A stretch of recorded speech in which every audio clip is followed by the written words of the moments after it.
How to report Backdoor Roth on TaxAct. Sign into your TaxAct account and open your tax return. Go to the Federal section and choose the income area. Find the Retirement Income or IRA Distribution section. Choose the option to add a new Form 1099-R. Enter all the details exactly as shown on your Form 1099-R. Confirm that the distribution came from a traditional IRA. Continue through the questions until it asks what you did with the money. Select that the money was converted to a Roth IRA. Finish the interview, so the 1099-R entry is saved. Return to the Federal section again.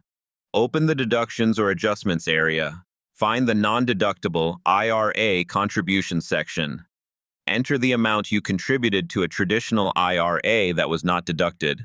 Review the summary and confirm that Form 8606 shows the Roth conversion correctly. Thank you for watching.